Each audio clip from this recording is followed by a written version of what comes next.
I love Rue and I care about her, but watching her hurt all the people that she loves, it broke my heart.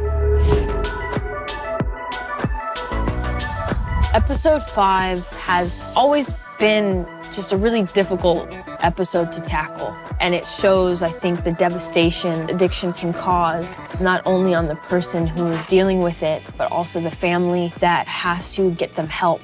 If this show is going to be honest about addiction, it needs to be honest about the person that addiction can turn you into. The one thing that's certain about doing drugs to the degree that Rue's doing drugs is that it's going to get increasingly more chaotic, and the plane's got to crash. This is bad. This is really, really bad. I want to get clean. I can't do it. I wanted to kind of just portray what an intervention looks like just from a family perspective and how hard it is to reason with someone who's in a state of true irrationality. You wish I was different? So do I! That disparity between who she wants to be versus who she is was something that was imperative to explore in this episode. The most important thing was to not shy away from how ugly those moments can be. You know what? If you want to fucking consider smoking some weed to help with my panic attacks, doing drugs, then yeah, sure, whatever. It's just weed. I'm talking about weed, Rue. I'm talking about pills. I didn't realize when you're doing scenes that require you to not only hold yourself back, but hold another individual back, how it's taxing emotionally, physically, spiritually, mentally. When I look back, first season, you know, that improv scene of us fighting, it went there. And this season, it just got more crazy. You will not attack me in my own home! Come on, your own home! I raised you! From the moment I met Zendaya during our chemistry read, we automatically clicked. We're both delicate in the sense of, let's make sure after every take, we come, we hug, you okay? Did I bruise you? Did I hurt you? What did you do with them? We flushed them down the toilet. I'm really thankful that Jules did tell Rue's mom. It's one of the more mature decisions Jules has made. I think it comes down to her prioritizing Rue's safety and health and future. You know how you ever get so embarrassed? Your face is literally like on fire.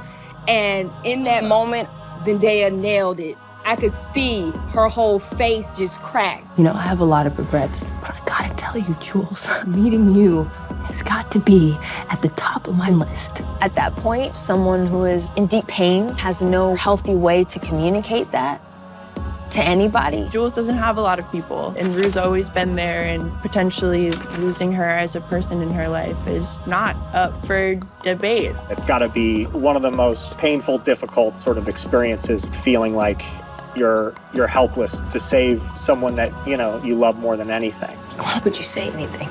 I love you, and I want to help you.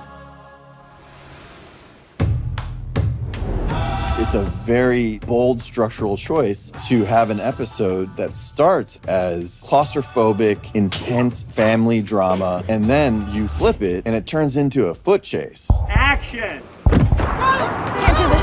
I'm sorry, Mom, I can't do this.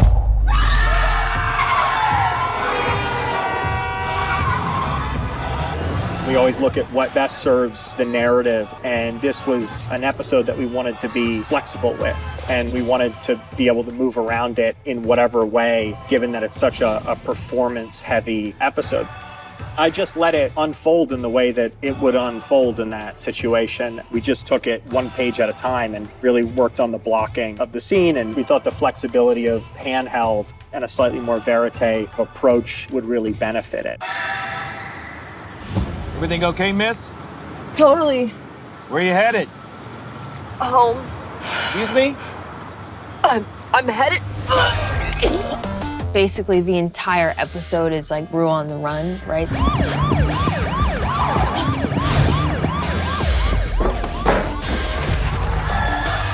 Z does such a wonderful job at modulating the peaks and valleys of emotion without it ever feeling like it's manufactured, and what moments should be high, what should be low, without it feeling like it's reaching a crescendo too early. It still has this honest flow of anxiety and helplessness. In this episode, Rue's hair really worked with the story. It really showed the state that she was in and everything she was going through. Her hair was the most difficult to do in the whole show.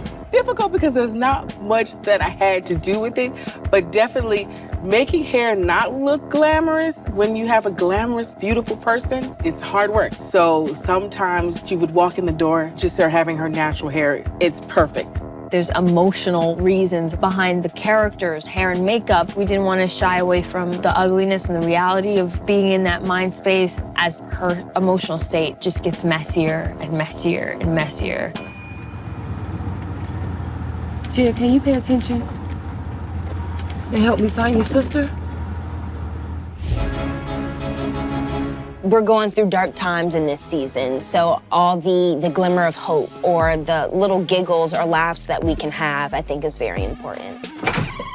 Hey, are you okay? I think I just have like a cold or something. Okay, well, don't get me sick because I have rehearsal. I can't be sick. Okay, well, colds are contagious. Most of my scenes are with Z and Stormy. I don't get an opportunity to work with the other actors, so that day, I was like, yes, we about to have so much fun. Our common denominator is always Rue, so we're focusing on her, but with being a support system or being a village per se, you do have to interact with these other humans, and there are moments of humor and light. I have a quick question.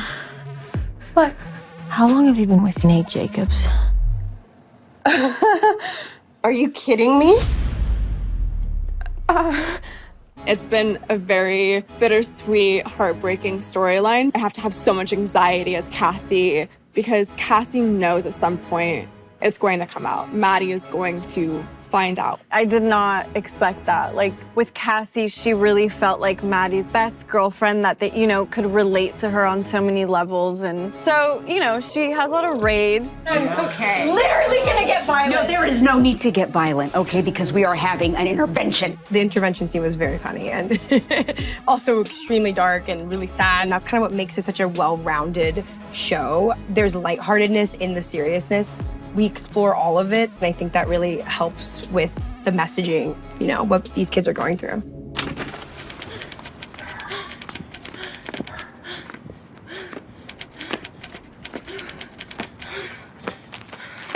Some scripts are very visual. A practical lighting cue or details like this sometimes are written in the script. So we do a lot of over-stylized lighting that follows a certain emotional realism.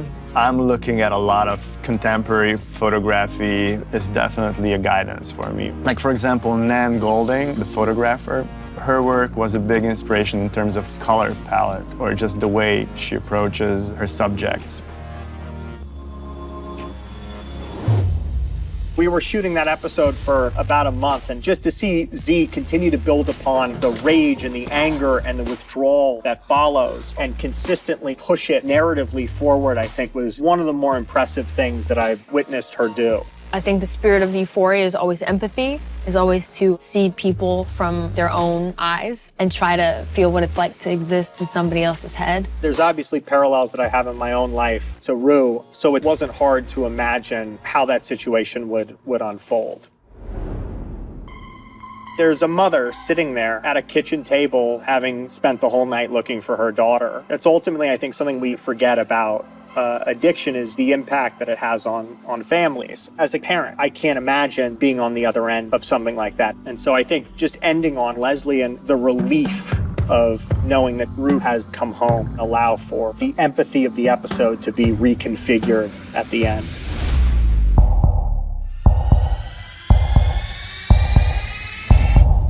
Rue?